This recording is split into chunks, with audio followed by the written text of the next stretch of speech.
우리 주님께서 이 땅에 탄생하여 오신 것은 하나님께 영광이고 우리에게 평화인 줄로 믿습니다.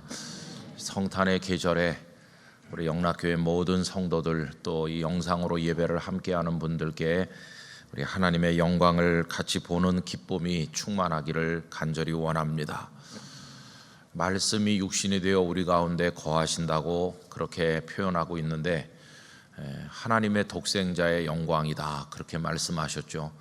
여러분, 예수님은 하나님이신 그분이 사람의 몸을 입고 이 땅에 탄생하여 오신 분이십니다. 12월 한 달 동안 더욱더 경건하게 우리 주님을 바라보며 살기를 원합니다.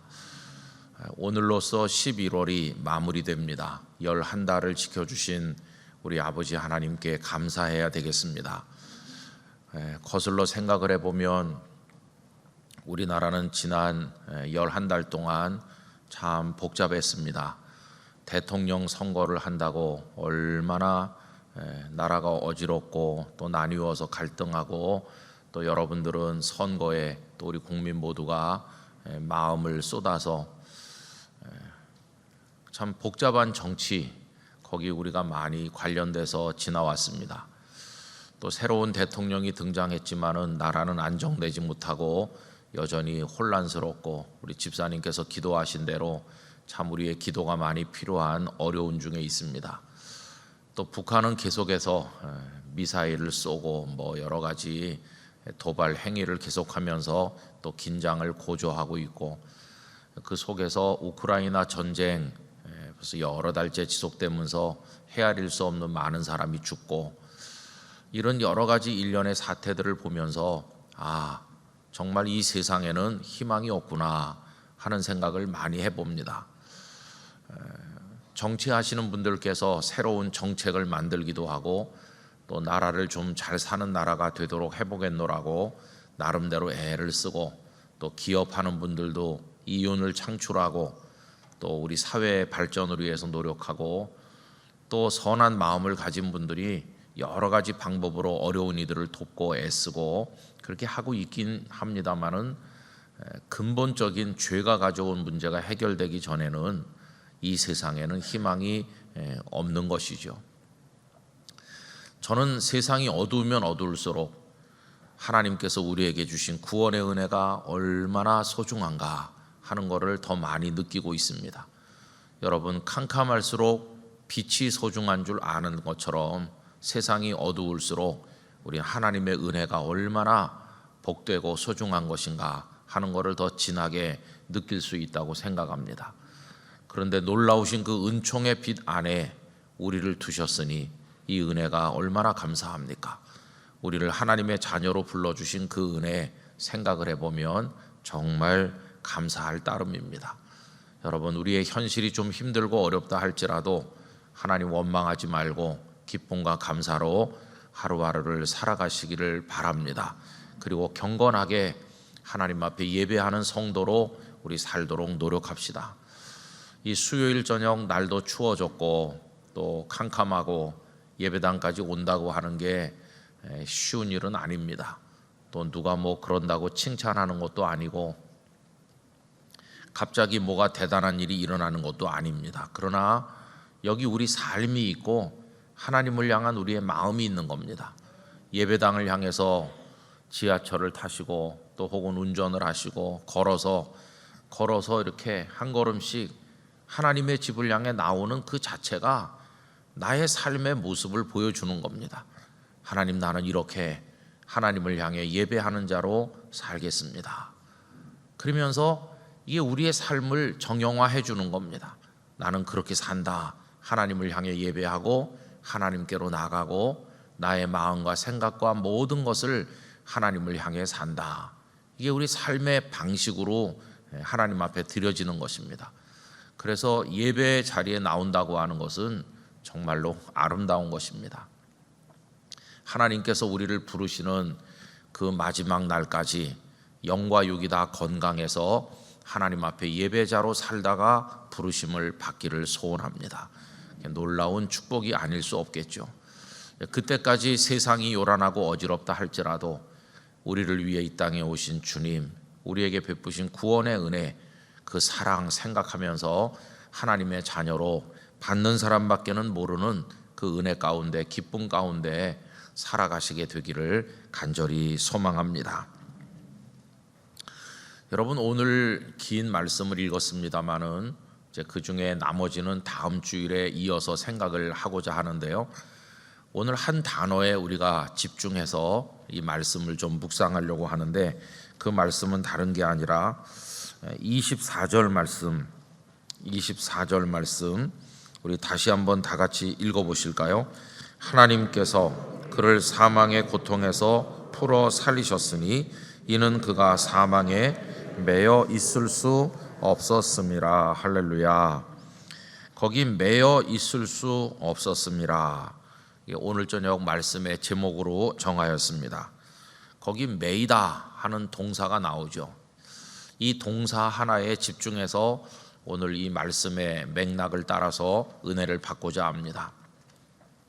이 크라테오라고 하는 단어는 매다, 또 붙잡다 그런 뜻입니다. 혹은 체포하다 그런 뜻이에요.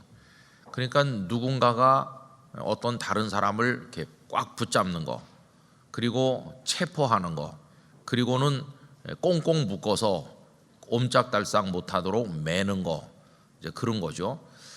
거기 이제 두 당사자가 있습니다. 한 사람은 붙잡는 사람이고 한 사람은 붙잡히는 사람이죠. 그래서 이 단어는 능동형으로 쓰이면 내가 다른 사람을 붙잡고 체포하고 매고 그러는 거고, 반대로 내가 수동형으로 이 대상이 된다면 내가 붙잡히는 거고 매이는 거고 그리고 체포당하는 거죠. 그런데 이 크라테오라는 단어가 긍정적으로 좋은 뜻으로 사용되는 단어는 아니라고 생각합니다.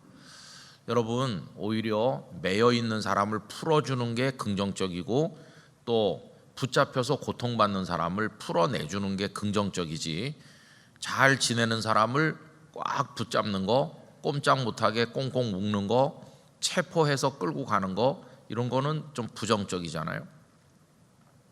근데 어쨌든 이제 이 단어가 여기 등장을 하면서 우리 예수님께 사용되고 있는데 어떻게 연결이 되고 있느냐 하면, 예수님께서 사망에 매여 있을 수 없었다. 여러분, 우리 주님은 사망에 매여 있을 수 없으셨기 때문에 부활하신 것입니다. 근데 여기 매여 있을 수 없어서 죽음의 권세를 깨뜨리시고 부활하셨다. 이게 우리 복음의 아주 소중한 핵심 아닙니까? 매여 있을 수 없어서 사망에서 풀려나시고 죽음의 권세에서 풀려나셔서 생명으로, 바로 이 속에 우리의 소망이 고스란히 녹아 있는 것입니다. 우리들도 매여 있는 존재죠. 그런데 우리들도 풀리는 존재가 되기를 원하는 것이죠. 이게 바로 하나님께서 우리에게 주시는 구원이라는 것을 알 수 있어요. 그러면 우리 주님은 어떤 분이시길래 매여 계실 수 없으신가? 여러분, 본질적으로 우리 주님은 누구한테 붙잡힌다든가 끌려가신다든가 이럴 분이 아니세요. 본질적으로 우리 주님은 권능의 주님이시죠. 여러분, 오늘 말씀 22절로 가서 보십시다. 오늘 이 말씀의 맥락은 이제 베드로 사도께서 그 오순절에 순례자로 와 있는 많은 사람들에게 이야기하는 거죠. 오순절에 성령님이 강림하셔서 사도들이 거기 모여 기도하던 이들이 다 성령의 충만함을 받으셨습니다. 그리고 방언의 은사를 받아서 말씀을 외치게 되니까 이제 그 사람들이 보고 세술에 취했다고 조롱하였습니다. 그랬더니 베드로가 이제 그들에게 말씀을 전하는데, 지금이 제3시 오전 9시가 아니냐, 그런데 이 시간에 누가 술에 취해 있겠느냐, 우리가 세술에 취한 게 아니다. 우리가 오늘 이렇게 된 것은 요엘 선지자를 통해서 예언하신 그대로 하나님께서 우리에게 당신의 영을 부으셨기 때문에 우리가 지금 방언하는 거다. 그러면서 성령님의 역사라는 것을, 구약의 예언이 성취된 것이라는 걸 쭉 설명하였어요. 그리고 이제 오늘 읽은 22절부터가 이제 본격적으로 예수님이 어떤 분이신가를 설명하는 시작이거든요. 그럼 22절 어떻게 시작을 하고 있습니까? 이스라엘 사람들아 이 말을 들으라. 너희도 아는 바와 같이 하나님께서 나사렛 예수로 큰 권능과 기사와 표적을 너희 가운데서 베푸사 너희 앞에서 그를 증언하셨느니라. 이렇게 말했죠. 예수님이 어떤 분이신가 너희도 알지 않느냐? 하나님께서 나사렛 예수님을 통해서 어떤 일을 하셨나요? 큰 권능, 기사, 표적을 행하게 하셨다.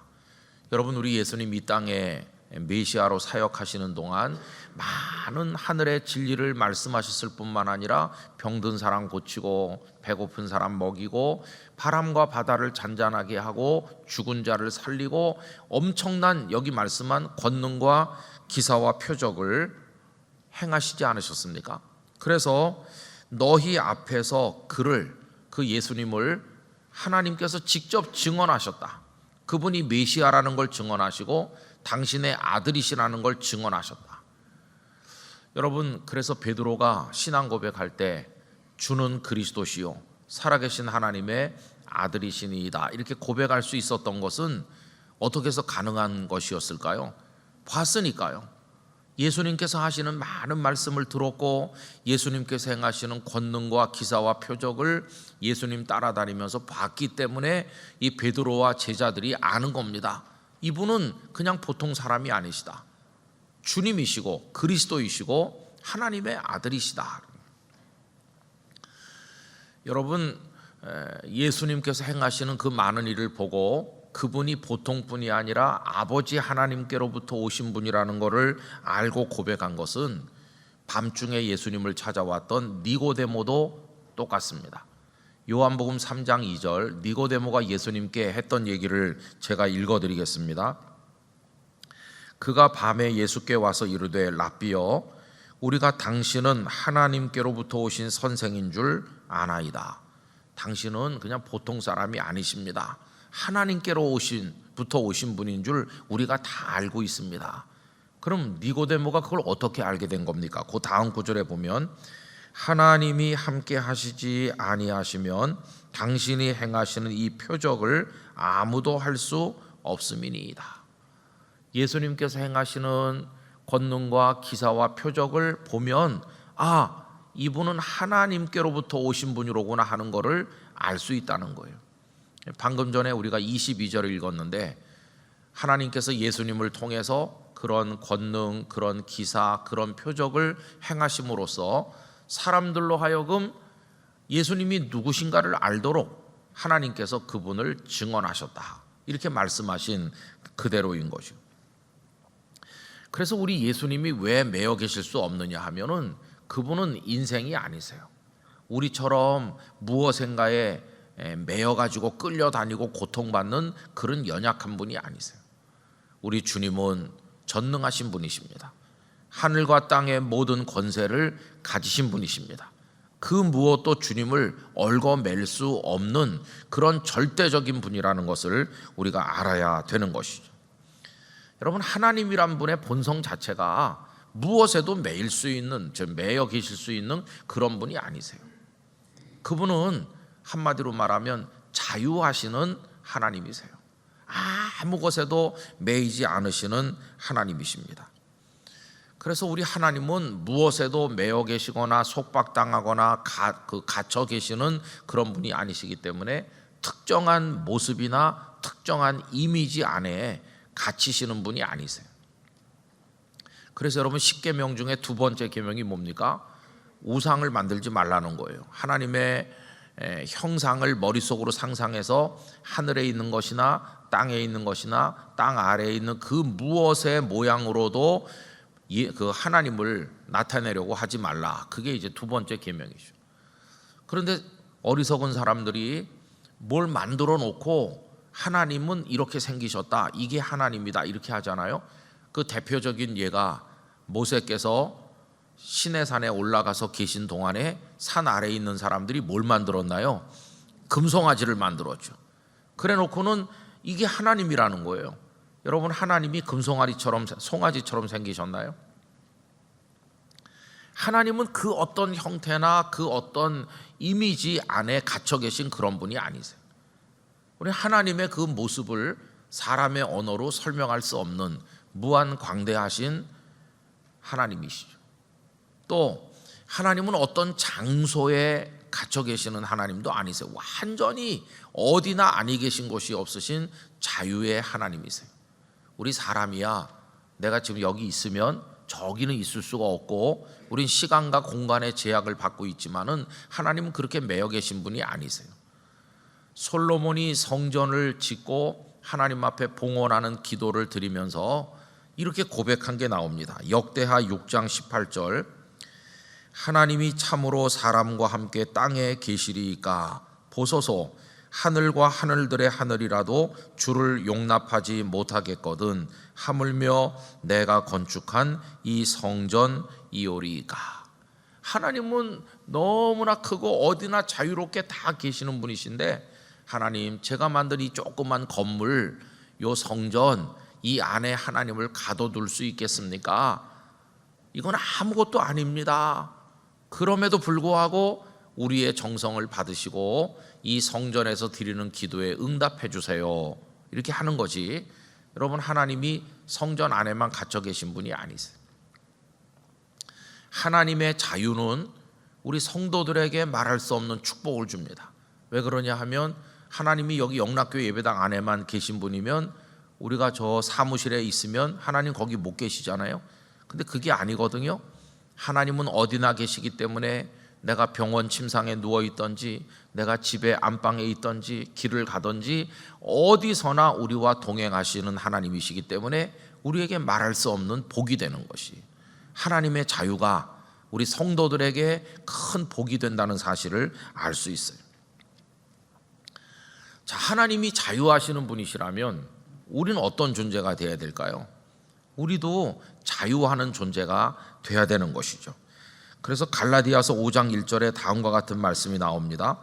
그리스도께서 우리를 자유롭게 하려고 자유를 주셨으니 그러므로 굳건하게 서서 다시는 종의 멍에를 매지 말라. 성도 여러분, 자유를 얻으시기를 바랍니다. 자유를 누리게 되시기를 축원합니다. 우리가 자유하는 하나님을 믿기 때문에 자유하는 성도가 되는 게 당연한 것입니다. 그래서 이 매인다는 단어를 할 때, 단어를 사용할 때 그 둘 중 어느 곳에도 우리가 해당되면 안 되는 거죠. 누구를 내가 체포해서 붙잡아서 그 사람을 꼼짝 못하게 하고 그 사람을 억압하는 그런 존재가 돼서도 안 되고 우리가 누구에게 체포당하거나 끌려가거나 얽매이거나 그렇게 자유가 억압되어 살아도 안 되는 거죠. 그런데 여러분 그동안의 역사적으로 보나 여러 가지 면으로 보면 우리들은 이제 매여 있는 존재였어요. 이게 참 우리의 안타까운 한계 아닙니까? 우리는 이 땅에 태어날 때부터 매여 사는 존재로 한계 속에 살아가고 있습니다. 역사적으로 보면 우리나라는 참 한 번도 강대국이었던 적이 없었죠. 우리나라가 뭐 주변 나라를 많이 침략해서 대제국을 세우고 뭐 그런 일이 거의 없었죠. 옛날 고구려 때 만주 땅에서 호령을 좀 잠깐 해봤지만 그러나 그것도 다 이제 빼앗기고 그저 간신히 한반도를 지켰는데 그나마 지금 분단된 나라로서 역사적인 고통을 겪고 있습니다. 우리 주변에는 강대국들이 많이 있었어요. 그래서 우리 매여서 사는 적이 너무나도 많았습니다. 조선이 들어서기 전에 고려가 있었는데 여러분 원나라의 침략을 받아서 또 그 전에 몽고라고 했죠. 그 침략을 받아서 강화도로 왕이 가서 지내기도 하고 얼마나 많은 역사적인 고초가 있었습니까? 늘 우린 약소국이니까 늘 힘들었어요. 조선시대 때도 다음에 왕이 될 세자를 하나 세우려면 중국에다가 보고를 해서 거기서 좋다 그래야 왕세자가 되는 거예요. 이 얼마나 참 기가 막힌 그런 일입니까? 이렇게 매여서 살았던 우리들이었어요. 그러다가 나중에는 생각지도 못했던 일본에게 국권을 빼앗겨 가지고 나라 잃은 백성이 되고 완전히 그때는 매여서 무슨 자유가 있었습니까? 일제 36년 진짜 고통의 세월을 우리들은 보냈습니다.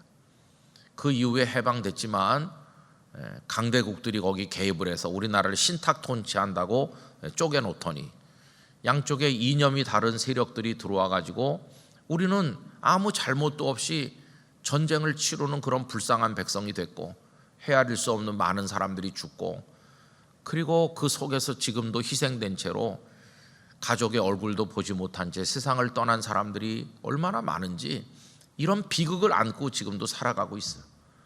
그러니까 매여 있는 참 불행한 역사를 우리가 가지고 있습니다. 늘 기도하는 것은 다시는 우리 한민족이 그 무엇에도 매이지 않게 해주시기를, 자유하는 나라, 자유하는 민족으로 하나님의 축복을 누리는 백성이 될 수 있기를 간절히 기도할 따름입니다. 또 개인적으로도 많이 매여 살았어요. 여러분, 옛날에 보면 신분 격차가 클 때 머슴으로 사는 사람들은 사람도 아니었습니다.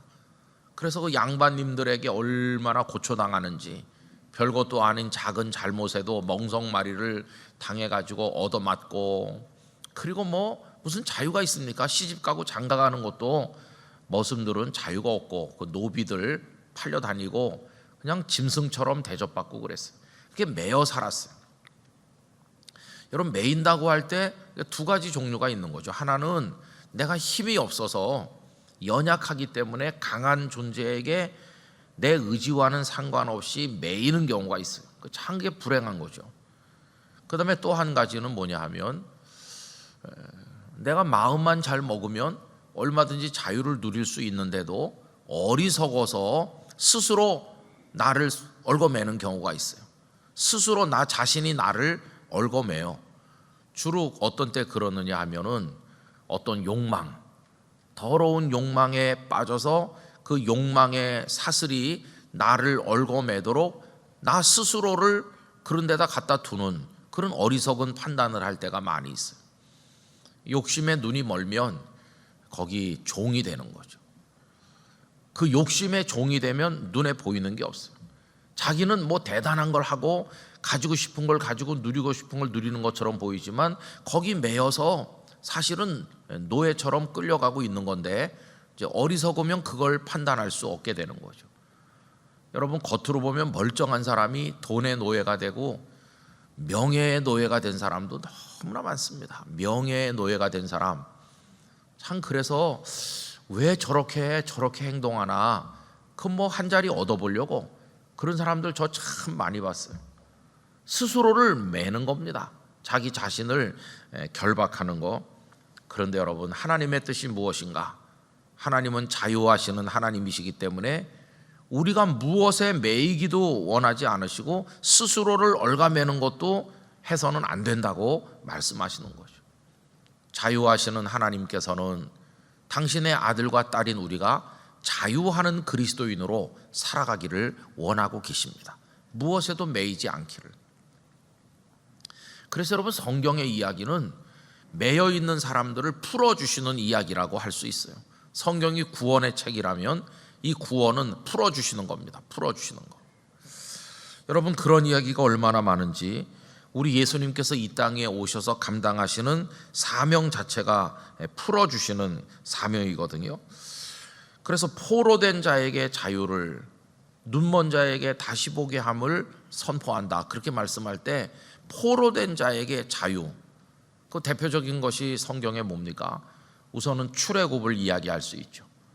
애굽에서 노예가 돼서 긴 세월 동안 얼마나 고통받았습니까? 그런데 모세를 보내셔서 그들을 그 바로 왕과 애굽 사람들의 사슬에서 풀어내셔서 그들을 자유하는 백성이 되게 하셨잖아요.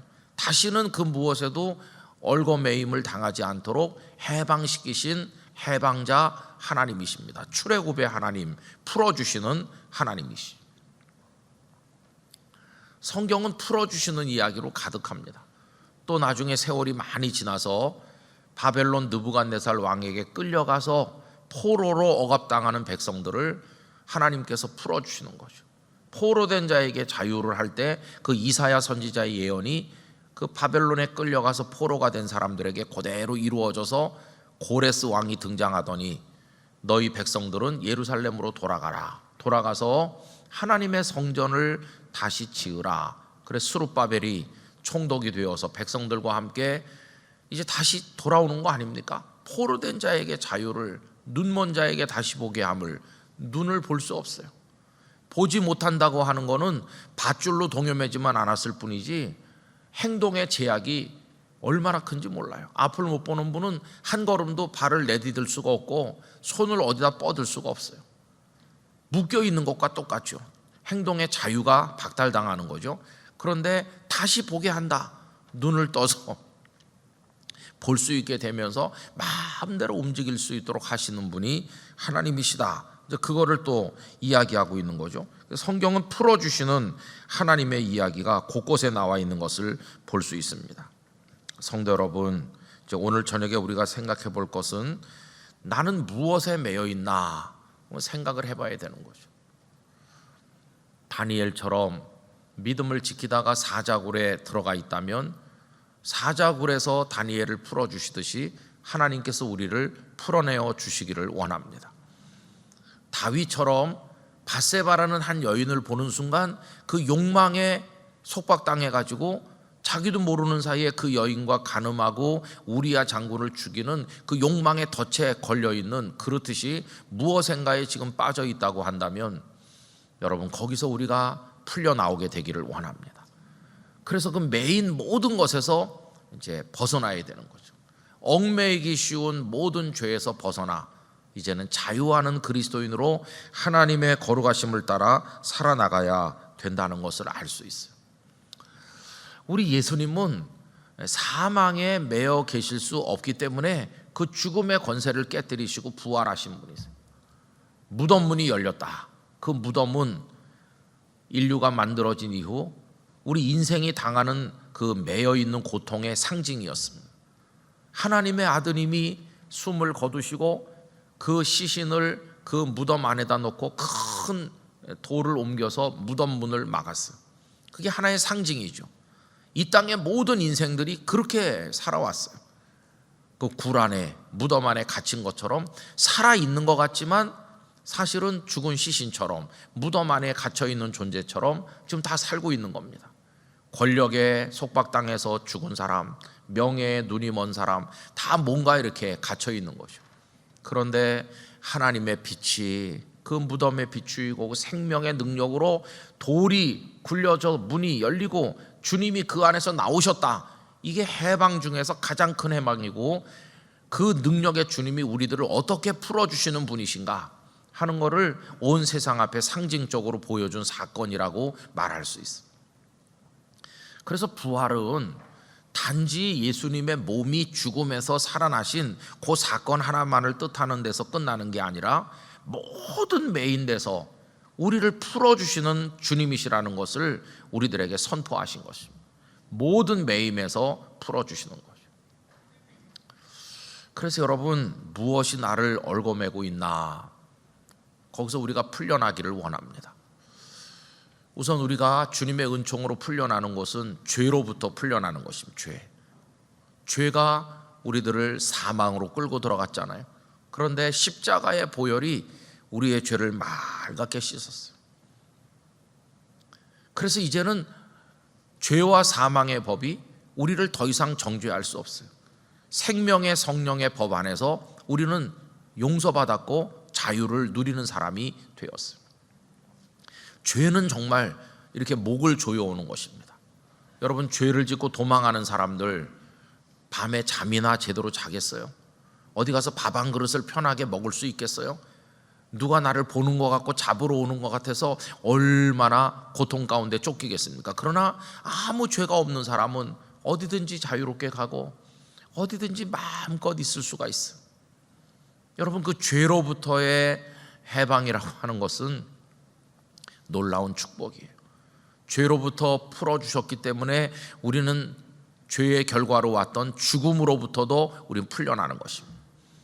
우리의 육체가 숨을 거두는 그 순간 우리는 죽어서 소멸되어 없어지는 것이 아니라 이 갇혔던 생명이 이제는 자유하는 생명이 되어서 부활의 몸을 입을 그날을 바라보면서 오히려 속박에서 풀려나는 이 육신의 장막에서 풀려나는 그런 복을 누리게 될 것입니다. 이젠 사탄의 사슬에 매어서 사탄의 자식으로 더 이상 살지 않고 자유하시는 하나님의 자유하는 아들과 딸로 하나님의 은총 가운데 살아가는 사람이 된 것입니다. 그래서 여러분, 이제는 노예처럼 살면 안 돼요. 이제는 당당하게 하나님의 주신 그 자유를 누리면서 살아가게 되기를 원하는 것입니다. 우리를 더 이상 속박하지 않게 되기를 원합니다. 다 이렇게 내려놓으면요, 다 이렇게 포기하고 그 속에 자유가 있어요. 얼마나 행복하고 편안한지 말로 다 할 수 없는 거죠. 일전에도 어느 목사님을 잠시 만났는데 그 목사님께서 이제 은퇴하시게 된대요. 이미 은퇴는 하신 거나 마찬가지고 후임자 목사님이 벌써 이제 부임해 오셨고 단지 은퇴식만 이제 하지 않으신 상태예요. 이미 벌써 다 이사도 가셨고 이제 교회 안에 당신 사용하던 짐도 다 꺼내서 이제 옮겼고 모든 게 다 정리가 됐고 이제 성도들 앞에서 그저 인사하고 은퇴식 하는 것만 이제 남아 계시다고. 그래서 제가 여쭤봤어요. 그래 어떠시냐고 그랬더니 첫 번째 말씀이 자유라고 말씀하셔서 자유. 그냥 다 자유.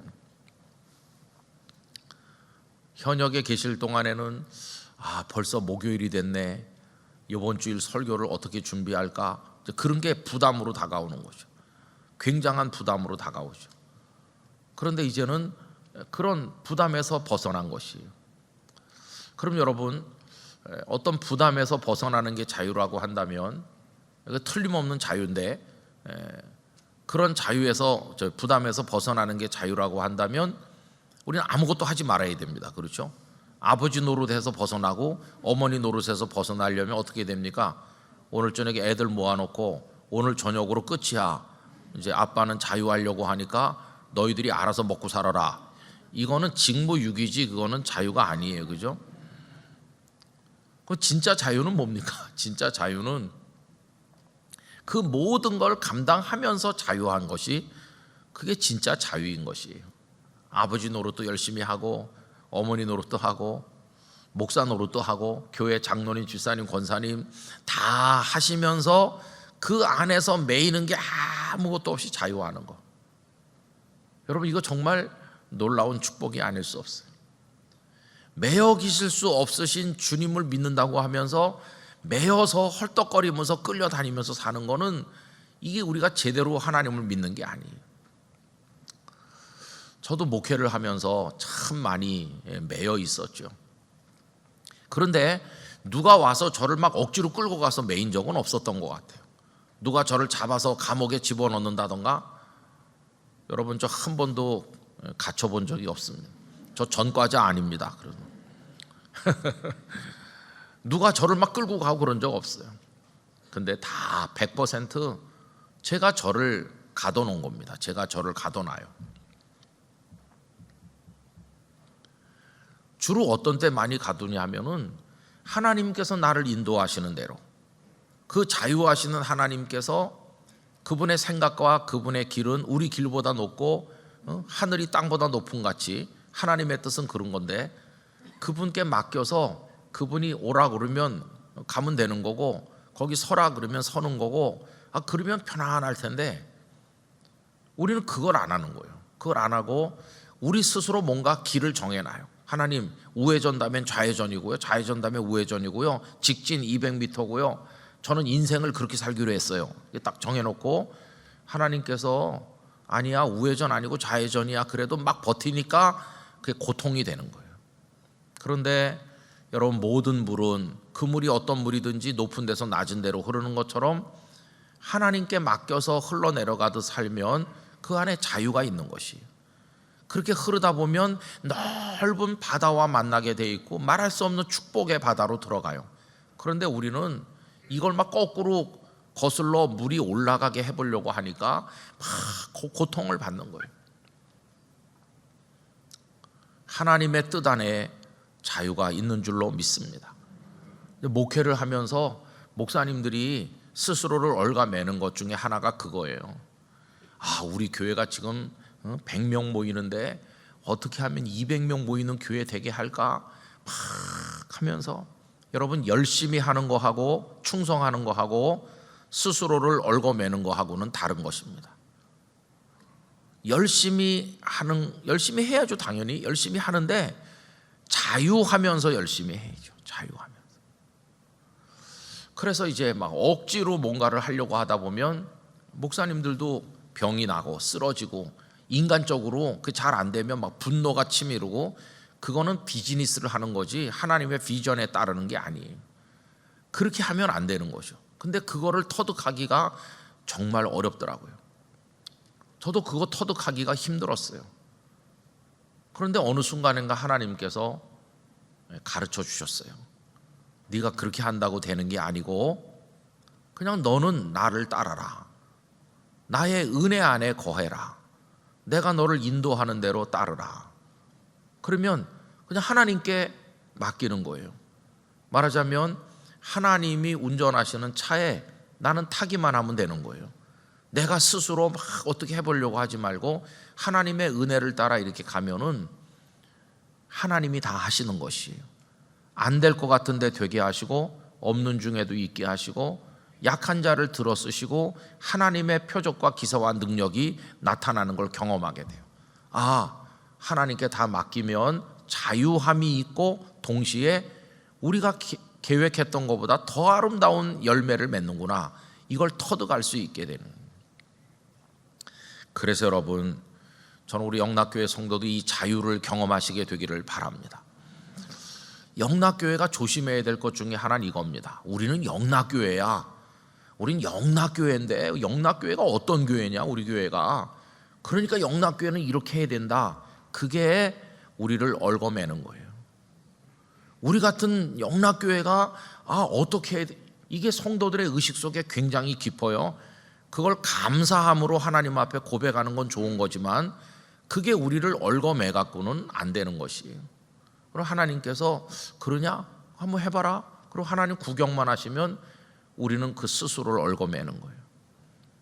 여러분, 영락교회를 세우신 분도 하나님, 한경직 목사님을 사용하신 분도 하나님, 그동안 많은 주님의 종들로 기도하게 하시고 선교 봉사 헌신케 하신 분이 다 하나님이시고 오늘까지 오게 하신 분이 하나님이시거든요. 이 교회는 하나님의 교회고 앞으로도 하나님께서 우리들을 통해 일하실 하나님의 계획이 다 있는 것이에요. 그리고 우리는 하나님께 순종하고 따라가면 하나님의 역사가 일어날 때 자유하면서 그 기쁨을 누릴 수 있게 될 것이에요. 80주년도 똑같아요. 우리가 뭐 할 일이 너무 많지만 그 중에서 몇 가지를 선별해 가지고 요 몇 년 안에 우리가 이것도 좀 해서 어느 교회도 세우고 이것도 해서 뭘 하고 우리 교회 후배들 후손들을 위해서 뭐 이런 것도 좀 준비하고 하면 좋겠다고 이렇게 한 건데, 그게 우리를 얽어매는 올무가 되면 안 되는 거죠. 그래서 80주년 돈이 얼마 있어야 되고 우리가 뭘 어떻게 몇 월 며칠까지 뭘 끝내야 되고, 이게 우리 성도들에게 얽어매는 짐이 되지 않기를 원합니다. 하나님 앞에 맡기고 믿음으로 순종하고 우리가 이런 일에 도전해 볼 수 있다는 게 감사하다, 그러면서 기쁨으로 하나님 인도하시는 대로 하면은 안 될 것 같아도 되고, 그런 것이 그때 하나님의 살아계심을 경험할 때 한없는 기쁨을 맛보게 되는 것이에요. 여러분, 절대로 무엇에도 얽매이지 않게 되기를 소원합니다. 그래서 이제 뭐 언제부터라고 딱히 말할 수는 없지만은 하나님께서 제 마음속에 자유하는 기쁨을 주셨어요.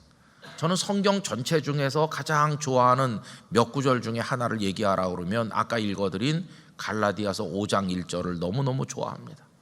그리스도께서 자유케 하셨는데 다시는 종의 멍에를 매지 말아라. 제가 영락교회 부임하던 첫 주일 이런 설교를 했어요. 뭐 앞으로 몇 년 동안에 내가 목사로서 뭐 이런 걸 하겠습니다, 이런 약속, 저는 연약하기 때문에 아무것도 할 수 없다고 그랬어요. 그 약속을 할 수 없다는 건 두 가지 뜻입니다. 우선은 제가 무능하고 연약하니까 약속할 자격이 없는 거고, 그 다음에 그보다 더 중요한 하나는 방금 이 얘기입니다. 하나님이 어떻게 인도하실지 모르는데 제가 뭔가를 약속하는 것 자체도 저를 얽어매는 거고 성도들을 얽어매는 거거든요. 인간이 뭔가를 말하는 것보다 하나님은 훨씬 더 아름다운 축복을 영락교회를 위해 준비하고 계시다고 믿기 때문에 우리 거기다 맡겨야 되는 것이기 때문에 그렇게 이 말씀을 드린 것이, 아무 목표도 없고 아무 약속도 없나? 그럼 우리는 뭘 하는 건가? 그게 아니에요. 우리가 약속하고 우리가 목표를 정하기 전에 하나님은 이미 다 우리가 상상도 못할 축복을 준비하고 계신 줄로 믿습니다. 그래서 그 하나님의 하실 일에 대한 믿음과 순종, 그게 곧 자유고, 자유 속에는 믿음이 있는 것이 믿음. 아브라함이 본토 친척 아비집을 떠나서 내가 네게 지시할 땅으로 가라고 하실 때 그가 매일같이 불안해하고 두려움에 떨면서 막 안달하면서 마치 노예로 끌려가는 사람처럼 그렇게 왔을까요? 그게 아니에요. 아브라함은 가나안 땅 와서 여기저기 다니며 베델과 아이사에 진치고 모래 상수리 나무에 진치고 거기서 하나님을 경배하고 여호와의 이름을 부르고 소돔성에서 뚝 떨어진 곳에서 그 들판에서 하나님과 동행하면서 그렇게 살고 하나님의 음성을 듣고 하나님께서 눈을 들어서 동서남북을 바라보라 이렇게 바라보고 이렇게 살 때 그가 막 불안에 쫓기고 어떤 목표가 미달될까 봐 애쓰고 날마다 스트레스를 그렇게 산 게 아니에요. 믿음의 족장들은 하나님을 신뢰하는 것 그 안에서 말할 수 없는 자유를 누렸다는 사실을 우리가 알 수 있어요. 그런데 야곱을 생각해 보세요. 야곱은 그 자유를 알지 못했어요. 그가 형 에서의 쌍둥이 동생으로 태어나서 자기에게 돌아올 맏아들의 분깃이 없고 형이 다 가져가는 거고 자기는 작은 아들로서 뭔가가 없다 이렇게 느끼는 그 순간 욕망이 그를 사로잡았어요. 이미 그는 자유인이 아닙니다. 그래서 어떻게 해서든지 형의 것을 빼앗으려고 했죠. 팥죽 한 그릇으로 장자의 명분을 사는 것도 치졸한 방식이고 아버지를 속여가면서 축복을 받아보려고 길을 쓰는 것도 그것도 인간의 어리석은 행동이었어요. 그가 그렇게 했기 때문에 복을 받은 게 아닙니다. 이미 쌍둥이가 잉태돼 가지고 어머니 리브가의 태중에 있을 때 하나님은 야곱을 위한 계획이 있었어요. 작은 자가 큰 자보다 더 잘 될 거라고 말씀하셨어요. 동생이 형보다 하나님의 계획이 이미 있는 거지. 그가 그렇게 속임수까지 쓰면서 막 뭘 했기 때문에 그가 복을 얻은 게 아니에요. 여러분, 복은 사람의 노력으로 쟁취하는 게 아니라 하나님이 주실 때 기쁨으로 받는 것입니다. 그래서 야곱은 처음엔 그렇게 다녔어요. 그러다가 나중에 외삼촌의 집에 가서도 막 이런 방법 저런 방법으로 아내들을 얻고 그리고는 자기 양떼를 많이 만들려고 인간적인 술수를 동원하고 그렇게 살았어요. 그러다 결국은 숫꽃을 거쳐서 세겜에 오고 그렇게 살다가 딸이 겁탈당하고 큰 어려움을 겪었죠. 하나님 앞에 다시 올라갔어요. 베델에 올라가서 외삼촌의 집으로 도망갈 때 그때를 생각하면서 아무것도 없이 호롤단신으로 도망할 때 자신을 인도했던 하나님, 내가 너를 지키고 너 누운 땅을 내 후손에게 주겠다고 약속하신 그 하나님 앞에 다시 엎드리면서 얼마나 어리석게 살았는가를 깨닫게 된 것이, 그가 다 포기했어요. 하나님께 다 맡기기로 했어요. 마지막에는 리브가도 죽고 그렇게 사랑하던 아들 요셉도 없어지고 자신이 움켜쥐려고 했던 게 오히려 자기 인생을 다 망가뜨렸다는 사실을 알게 됐을 때 그럼 이제 다 내려놓기로 했어요. 내려놓는 순간 자유인이 됐어요. 그런데 여러분, 그래서 그가 다 잃어버렸나요? 그렇게 어려운 시절을 보냈지만 어느 날 믿어지지 않는 소식이 그에게 다가왔죠. 요셉이 살아있고 애굽의 총리가 되어 있고 너를 태우려고 보낸 수레가 저기 있다. 아들이 보냈다는 애굽의 그 멋진 수레를 보는 순간 그의 마음속에 다시 삶에 대한 열정이 소생이 됐어요. 여러분, 움켜져서 뭘 하려고 그러면 오히려 내 목을 움켜쥐는 것과 같고 그걸 다 내려놓고 하나님의 뜻에 순종하면 그땐 하나님께서 모든 것을 인도하신다는 것을 알 수 있어요. 저는 우리 영락교회와 성도들 한 분 한 분이 이 하나님의 자유 가운데 살아가시게 되기를 간절히 바라는 것입니다. 하나님은 그 본질이 자유하시는 하나님이시니까 우리도 자유하기를 원하시는 것이죠. 그래서 우리가 하나님을 경외하는 게 막 목을 잡혀 끌려가 가지고 하나님을 경외하고 싶지 않은데 억지로 찬양을 올리고 그러는 게 아닙니다. 존 파이퍼 목사님의 말씀처럼 그리스도인의 존재의 본질은 기쁨인 것이죠. 막 우러나는 기쁨으로, 자유하는 사람의 기쁨으로 하나님을 찬송하는 것이지, 하나님 우리를 노예를 만들기 원하지 않으세요. 옛날에 절대 권력자처럼 끌어다 놓고 노래해, 그래서 울면서 억지로 부르는 노래, 그런 걸 하나님 원하시지 않으세요. 감사와 찬송으로 하나님을 송축하고 기쁨으로 누가 오라고 하든 오라고 하지 않든 하나님의 집에 나와서 낮이든 밤이든 예배하고 이러면서 하나님 앞에 살아가는 것이죠. 이게 그리스도인의 모습이라는 것을 알 수가 있는 것입니다. 그래서 오늘 저는 이 사도행전 말씀을 계속해서 묵상하는 중에 사망에 매여 있을 수 없었습니다. 그래, 주님은 매여 있을 수 없는 분이지. 그렇다고 한다면 주님의 사람인 우리도 매여 있을 수 없는 게 아닐까. 이 자유를 오늘 저녁에 여러분들에게 선물로 드리고 싶습니다. 하나님만이 우리를 자유케 하시는 분이십니다. 이 자유를 마지막으로 가장 진하게 느끼는 때가 언제일까요? 그거는 주님께 부름받는 그 순간입니다. 주님 감사합니다.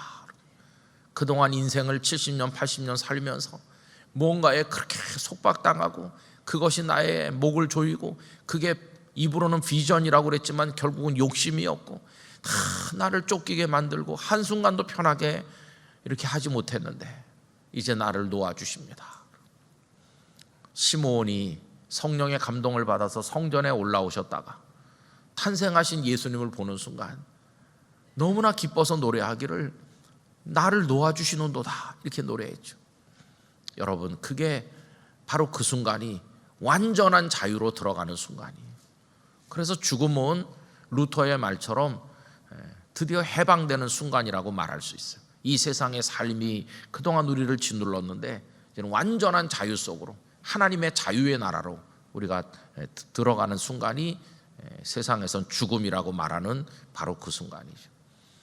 우리 성도들에게 이 자유의 축복이 있으시기를 간절히 기원합니다. 죄로부터의 자유, 사망으로부터의 자유, 사탄으로부터의 자유, 욕망과 더러운 그 모든 것에서부터의 자유. 그래서 그냥 홀홀 나는 새처럼 하나님 안에 살아가시기를 진심으로 축원합니다. 기도하겠습니다. 거룩하신 아버지 하나님, 이런저런 이름으로 아름답게 미화하지만 결국은 그것이 우리를 얽어매는 것이었습니다.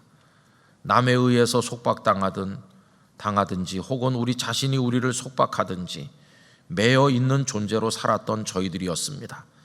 죄에 매이고 사망에 매이고 사탄에게 매여 살았습니다.